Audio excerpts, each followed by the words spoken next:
Sebelum nonton jangan lupa untuk like, subscribe, dan klik tombol loncengnya.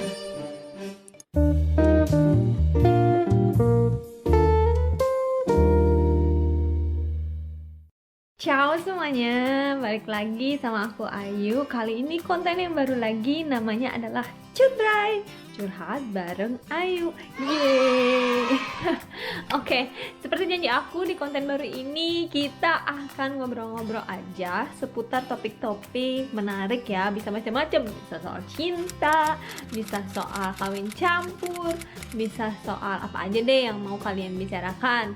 Nah, kali ini topik pertama yang akan kita bicarakan adalah keuntungan dari menikah dengan warga negara asing. Nah, jadi buat kalian-kalian nih, cewek-cewek di luar sana yang lagi naksir-naksir sama cowok-cowok dari negara lain atau sudah menjalin hubungan kasih atau bahkan sudah menikah, yuk kita ngobrol-ngobrol apa aja sih keuntungan dan gak enaknya nikah atau berhubungan, atau maksudnya bukan berhubungan apa ya, kalau berhubungan kayaknya konotasinya udah negatif gitu ya gak sih?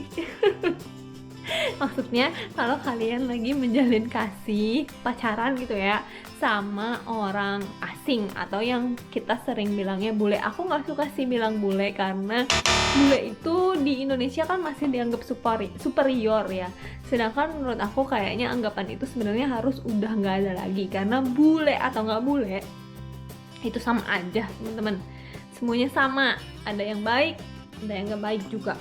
Oke, jadi kalau dari pengalaman aku sih, enaknya yang pertama adalah karena menikah dengan orang asing itu kita kan dua warga negaraan ya, dua beda warga negara.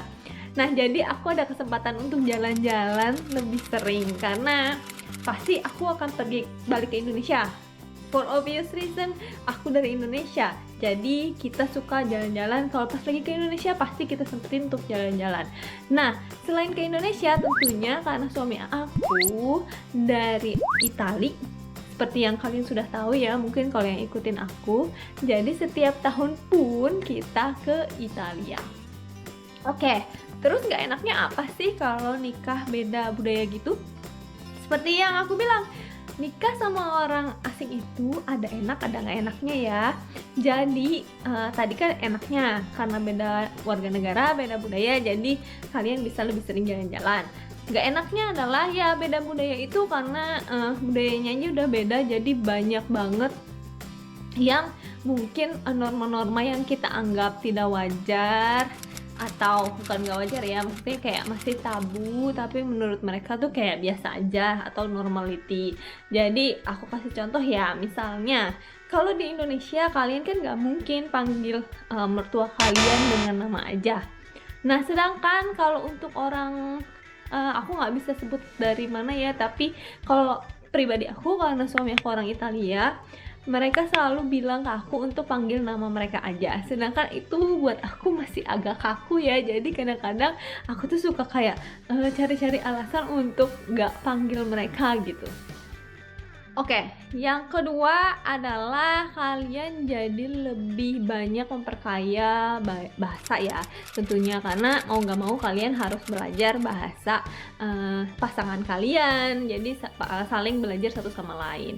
Ya, itu juga bisa jadi nggak enak karena berarti ada language barrier ya, dimana kadang-kadang kalau kalian ingin mengungkapkan sesuatu, kalian harus mikir dulu nih untuk bisa menyampaikan maksud itu secara tepat supaya nggak ada salah paham, supaya mereka mengerti apa yang kalian ingin bicarakan.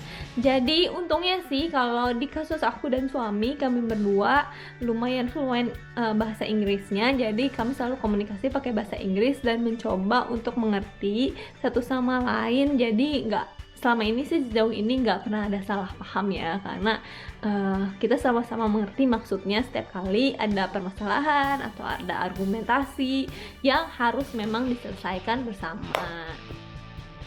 Oke, yang ketiga adalah keuntungan lainnya bisa punya pengalaman tinggal di luar negeri. Nah, kalian tentunya kalau tinggal di Indonesia, aku nggak tahu sih ya waktu aku masih muda dulu. Aku suka pengen banget ngerasain tinggal di luar negeri dan akhirnya kesampaian. Itu pun terima kasih banget untuk suami aku yang mengajak aku untuk tinggal di sini. Tapi itu juga bisa jadi nggak enaknya ya dari menikah dengan orang asing, karena kalian akhirnya tinggal yang jauh dari keluarga kalian, jadi apa-apa harus sendiri. Sedangkan waktu di Indonesia ada banyak banget kemudahan-kemudahan yang bisa kalian dapatkan kan. Kayak misalnya kalau di Indonesia itu kebanyakan orang punya pembantu, punya mbak yang bisa bantuin. Sedangkan kalau kalian tinggal di luar negeri, kalian benar-benar harus mandiri, apa-apa kalian kerjakan sendiri. Seperti misalnya bersih-bersih rumah, nyuci dan lain-lain. Kecuali kalau memang kalian menikah dengan businessman yang punya uang banyak atau miliarder, kalian mungkin bisa ya punya orang yang bisa bantuin kalian. Cuma kalau di luar negeri sendiri, sepengalaman aku, kalau kalian mau punya maid itu kan karena di luar itu mereka dibayarnya per jam, jadi akan mahal banget kalau bisa punya maid. Ya kalau misalnya kalian memang menikah dengan orang yang punya uang dan bisa punya maid, kalian beruntung banget sih bisa tinggal di luar negeri punya maid kayak gitu. Nah, kalau kalian yang udah punya pengalaman menikah atau tinggal di luar negeri bersama partner kalian, coba komen di bawah gimana menurut kalian, bener atau enggak yang aku bilang tadi harus mengerjakan semuanya sendiri. Oke, yang keempat adalah kalian jika punya anak, tentu kalian pengen anak kalian bisa bicara lebih dari satu bahasa kan. Sepertinya kalian, aku nggak tahu sih, kebanyakan dari teman-teman aku yang udah punya anak, misalnya menikah dengan orang selain yang berbahasa Inggris ya, jadi agak lebih susah karena komunikasinya. Contohnya karena kami tinggal di New Zealand, tentunya semua berbahasa Inggris. Sedangkan misalnya kalian menikah, kalau di kasus aku kan orang Indonesia dan suami adalah orang Italia. Kami selalu bilang kalau nanti kami punya anak, kami ingin mengajarkan bahasa Indonesia dan bahasa Italia, itu jadi bahasa yang akan kami pakai di rumah. Sedangkan nanti kalau mereka keluar rumah, bahasanya sudah bahasa Inggris. Mungkin itu bisa jadi bagus dan bisa jadi nggak bagus ya, bisa, maksudnya jadi nggak enaknya, bukan nggak bagus, tapi ya, untuk anak-anak yang lahir dari dua warga negara yang berbeda dan tinggal di negara lain seperti kami, tentu itu akan menjadi challenge ya. Jadi kayak mungkin kami harus bisa menemukan cara gimana bisa mengajarkan anak kami nanti bahasa Indonesia dan bahasa Italia, tapi juga mampu berbahasa Inggris karena tinggal di negara yang berbahasa Inggris. Nah, kalau kalian gimana? Coba ayo komen dong di bawah gimana kalian komunikasinya sama pasangan kalian atau orang yang kalian taksir atau siapapun itu yang ada di sana yang sedang mengincar bule-bule. Ya, coba komen di bawah gimana struggle kalian soal bahasa ini.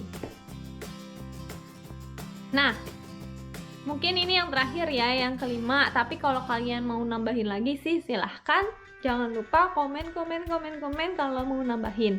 Yang kelima menurut aku adalah yang paling sering banget aku dengar dari teman-teman aku, termasuk aku juga sih kadang-kadang, yaitu soal makanan. Ya contohnya kayak misalnya aku sama suami itu setiap tahun selalu pergi ke Italia dan kami biasanya akan stay agak lama di sana ya, bisa sebulan, bisa 5 minggu atau 6 minggu. Jadi selama itu kan karena kami tinggal di Italia, jadi jarang banget bisa makan nasi ya. Dan buat orang Indonesia itu makan nasi itu tuh kayaknya penting banget. Bayangin aja dalam waktu selama itu kalian gak makan nasi itu, kalian pasti kayak kangen banget nasi kan. Nah itu sering banget aku alamin juga. Tapi ini gak cuma aku juga, karena banyak teman-teman yang curhat juga setiap kali mereka pergi ke negara suami atau mereka tinggal di sini, kadang-kadang mereka kangen nasi. Tentunya kalau tinggal di rumah sendiri kayak di Wellington ini, aku bisa masak nasi karena kita akhirnya beli rice cooker dan bisa menemukan nasi di sini, jadi bisa masak sendiri. Tapi kalau misalnya kalian lagi berlibur kan nggak mungkin kalian masak. Mungkin aja sih kalau kalian bisa tinggal di tempat yang memang ada kitchennya, kalian bisa masak. Nah kalau aku tuh biasanya kami suka stay kayak di hotel gitu, jadi nggak ada kesempatan buat masak. Dan tentunya kalau misalnya kalian lagi pergi ke negara tertentu kan, kayak aku misalnya pergi ke Italia, tentu aku pengen makan makanan Italia kan, dan suami pun begitu. Jadi kadang-kadang soal makanan ini bisa jadi obrolan yang seru karena kalau suami aku nggak bisa makan nasi tiap hari, tapi kalau aku nggak bisa makan pasta tiap hari. Ya itu kadang-kadang bisa jadi hal yang enak nggak enak sih dari soal makanan. Nah kalau kalian gimana? Mungkin kalian tipe orang yang nggak terlalu suka nasi, atau kalian nggak terlalu kangen sama nasi dan kalian bisa makan apa aja. Coba gimana, ayo dong, tolong di komen. Oke, jadi segitu dulu Cutbray episode satunya. Nanti kalau misalnya ada topik yang seru lagi, kita akan bicara di konten ini. Please banget buat kalian yang suka banget sama konten kayak gini, jangan lupa juga untuk di subscribe dulu. Aku terima kasih banget buat yang udah subscribe, dan kita akan ketemu lagi di episode selanjutnya. Sampai ketemu lagi, ciao.